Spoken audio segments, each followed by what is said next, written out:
Good afternoon, students. Now this is a plastic model of ear. Here we are able to see the auricle.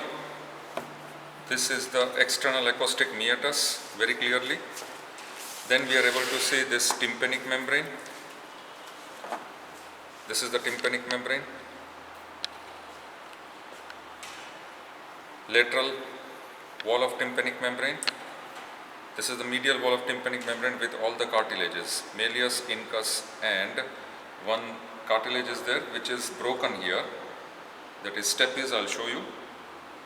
And of course here this is one of the artery, as well as here there is now chorda tympani now and one of the arteries, as we have discussed in tympanic cavity. So malleus, incus and stapes which is broken, medial wall. See the handle of malleus which is attached to tympanic membrane. This is how it is attached. It will produce umbo. This is the concavity on lateral surface, umbo. Now if I keep it back, this entire portion is middle ear cavity, tympanic cavity. Here this middle ear cavity is cubical in shape. In the other model I will show you all the walls. Meanwhile, medial to it, this structure is internal ear. Now as we can see, the internal ear bony labyrinth cochlea. Then we are having vestibule, and we are having the three semicircular canals. Please note that this cochlea, we know that 2 3/4 of the tongue, it will have central axis, that will be the central pillar modulus, and the axis will be cupula. Now here if I remove this, this is our internal ear, bony labyrinth. Therefore, now if I keep it on this side and if I remove from here stapes, this is the stapes. This is how stapes is present. Footplate of stapes, these are the two limbs, and here as I told you, this was broken, it was in continuity with the, which joint will be forming the head of the stapes. The head of stapes will form a joint with that of the lentiform nodule present on incus to form ball and socket variety of synovial joint between incus and stapes. So therefore here, if I pass my finger, this will be the fenestra vestibuli, which is closed by footplate of stapes. So here I am closing this fenestra vestibuli, and then I can keep it back. Once again I can keep this internal ear back. This is the general structure of left side ear. Now we come to the right side. Now this is the right side of the model of the ear, in which this is the auricle. Inside will be external acoustic meatus. This is our tympanic cavity. And here this is our entire tympanic membrane. See perforation, this is already perforated. So therefore here on the medial side we are able to see all clearly all the three ossicles. See how they are placed. Number one, anteriorly, where my finger is there, this is anterior, malleus. Posteriorly, where my finger is there, this is the incus. Joint between malleus and incus will be the saddle variety of synovial joint. Then this structure, long process of incus. On this there is attachment of the stapes to form ball and socket variety of incudo-stapedial joint between incus and stapes. Then the two limbs of stapes and the footplate of stapes. It is oriented transversely, stapes. This will close here, if you can see here very clearly, fenestra vestibuli, oval window. This will close. This oval window has to close by footplate of stapes. This is how it will close. Now if I take this internal ear, oval and round window, fenestra vestibuli, fenestra cochleae. Lateral wall of vestibule has fenestra vestibuli, fenestra cochleae.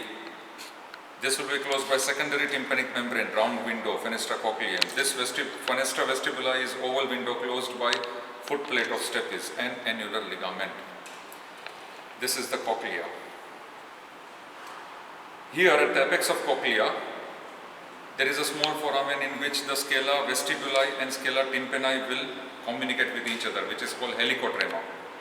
But basically the central portion is modulus, around which the cochlear canal is spiraling. These are the fibers of cochlear nerve, which will form the cochlear nerve, component of vestibulocochlear nerve. Now, the three semicircular canals, superior, posterior and lateral semicircular canal. All the three semicircular canals will open into the vestibule, posterior part of vestibule. Now if I remove this is the membranous labyrinth, deep inside. But we know that within the bony labyrinth there are two divisions, the pink color and green color. You can see very clearly. The pink color is scala vestibuli and the green color will be scala tympani. So here, I think here it should be, pink will be scala tympani because it is lower and green will be scala vestibuli. So mark the change. The change is the red here.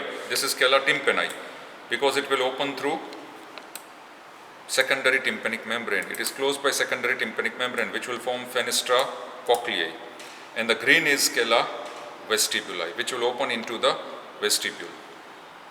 So here if you close this is a shell and this completes the bony labyrinth of internal ear. Now we come to the most important segment in this. Both the sides, if we take both, then over here, first we start from here, middle ear cavity, anterior wall. As you can see here, the anterior wall where my finger is there is a ridge. This ridge is processus trochleariformis, see here. So this processus trochleariformis, this will form a partition between two canals and you are able to see these two canals, 1 and 2. Upper canal is canal for tensor tympani, lower canal is canal for auditory tube. And lower down, if you come on this side, see here, this is the lower down, this red color is internal carotid artery, carotid canal. So these three structures will form anterior wall of middle ear cavity. Posterior wall we know, we have discussed. Then lateral wall is formed by tympanic membrane, including chorda tympani nerve, which will pass through the medial side of the handle of Malleus. So handle of Malleus is attached to tympanic membrane. And chorda tympani nerve will pass through posterior canaliculus and exit through anterior canaliculus. That is lateral wall. Similarly now, inferior wall. If you come here, can you see this where I am enclosing with my index finger and thumb? This structure which I am enclosing. This will be the jugular vein, internal jugular vein. So therefore this is inferior wall, jugular wall. And from here there will passing of tympanic branch of glossopharyngeal nerve. Then we come across to roof. If both of them are closed here, where my hands are there, then that will be tegmen tympani. And then we come to the medial wall. Medial wall will be on this side and it will be on this side. Medial wall will have fenestra vestibuli, fenestra cochleae, promontory. That promontory is produced by the basal turn of cochlea. This basal turn of cochlea will produce a swelling here, which is not there in this model, which will be known as promontory. So these are the medial wall of the middle ear cavity. And we have discussed in detail regarding the posterior wall of middle ear cavity, in which there will be fossa incudis for the short process of incus, which is not present in this model, and the canal for facial nerve. So here we finish our models of the ear, right and left. Thank you very much.